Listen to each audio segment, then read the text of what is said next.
Dear Max FM with DJ Chinny. Dear Max FM, tawagin niyo na lang po ako sa pangalang Cel. Wala pa akong 18, Chin.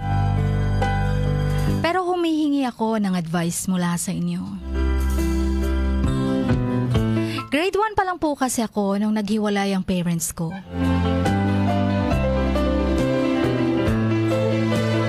After ng hiwalayan nila, nawalan na kami ng balita mula sa mama o kahit sa papa ko. Kaya nag-stop ako ng pag-aaral. Ang mga kapatid ko dinala sila ng lola ko. Nagpaiwan naman ako sa amin dahil gusto kong ipagpatuloy ang aking pag-aaral. Tumira ako sa iba't ibang pamilya. Iba't ibang tao ang nakilala ko. Para lang makapag-aral, nilunok ko ang pride ko.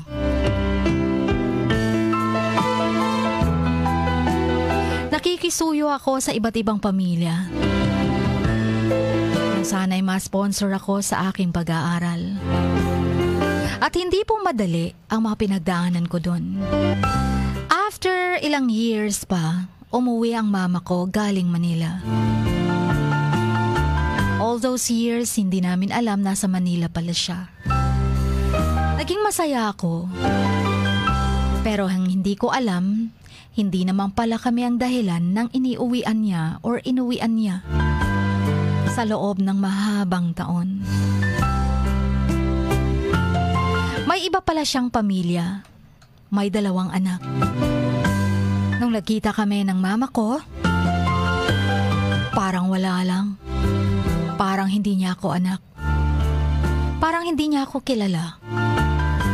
Ni hindi man lang nangumusta kung ayos lang ba kaming magkakapatid. Sana man lang, Chin, sa loob ng ilang taon na nawalay siya sa amin, bumawi man lang sana siya ng pagkainan niya. And then 1 week lang siya, bumalik ulit siya sa Manila. Then nabalitaan namin na dito pala nakatira. Sa Jensen lang ang mama ko. Hindi na pala bumalik ng Manila.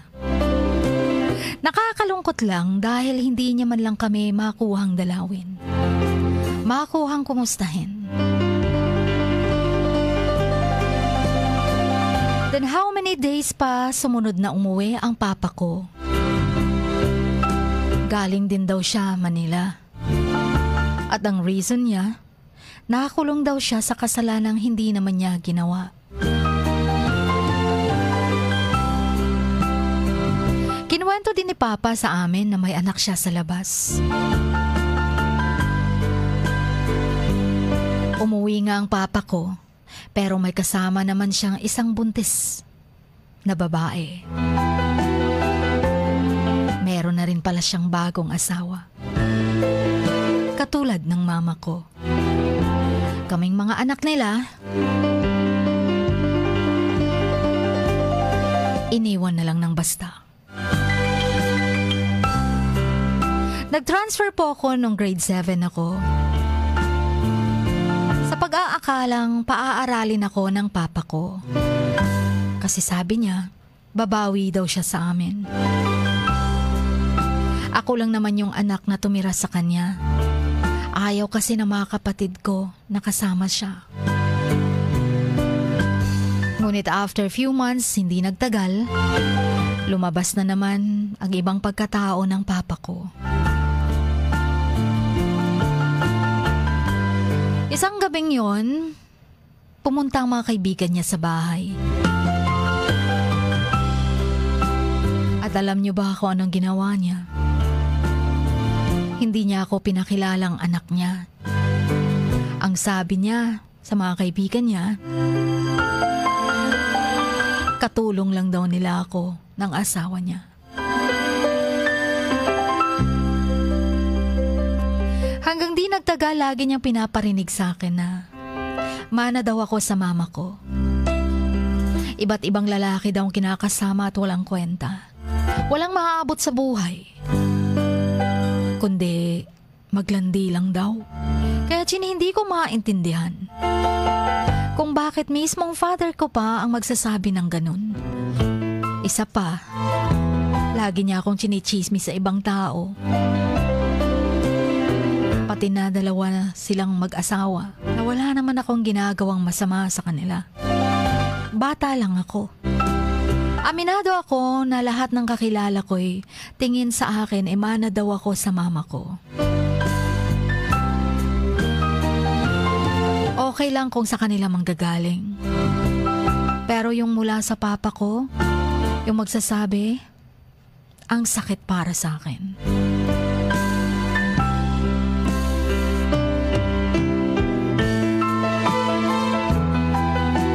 And then one day, before my birthday, pinalayas po ako ng papa ko sa bahay.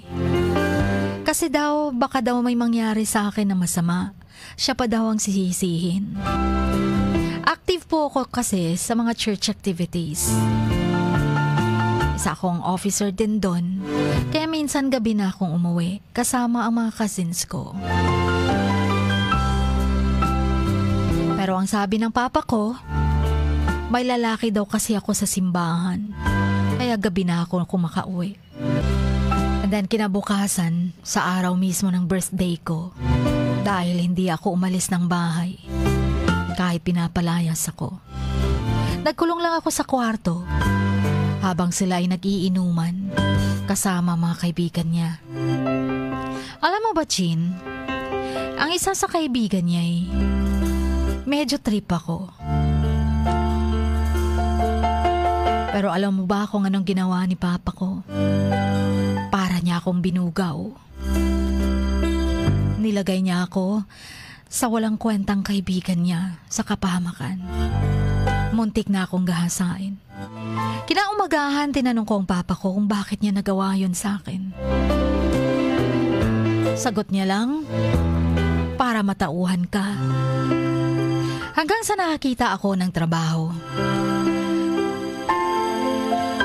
At sa trabaho ko ay laging tumatawag ang aking nanay. Para lang humingi ng pera. Lalong-lalo na't alam niyang sweldo ko na. Hindi niya po ako tinitigilan. Kaya nagpalit din ako ng SIM card. Pero wala pa rin nangyari. Lagi niya akong kinukulit sa Messenger o sa Facebook para maghingi ng pera. Okay lang sana kung hingi lang ng pera eh. Pero sinasabayan niya pa ng mga masasakit na salita. Gaya ng wala daw akong kwentang anak. At kung ano-ano pa. Ganun pa rin si mama. Walang pinagbago. Sa katunayan po, nagkaroon ako ng depresyon dahil sa mga nangyayari sa mura kong edad. Chin, sa edad kong ito, masasabi niyo bang kasalanan ko? O mali ba ang desisyon kong umalis ako sa piling ng mga magulang ko? Mali ba ang paglalayas ko sa bahay?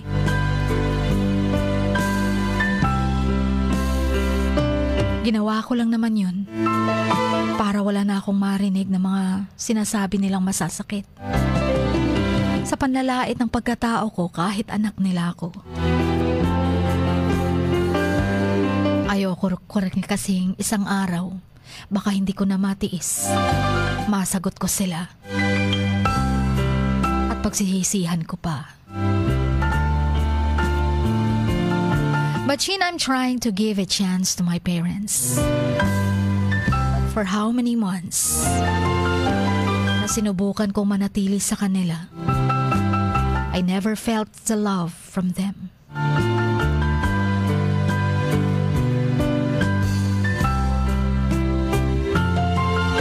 Sana'y mapayuhan niyo ako. What should I do para malampasan ang problemang ito? Hanggang dito na lamang po. Lubos na gumagalang. Ang inyong kamaks, Sel.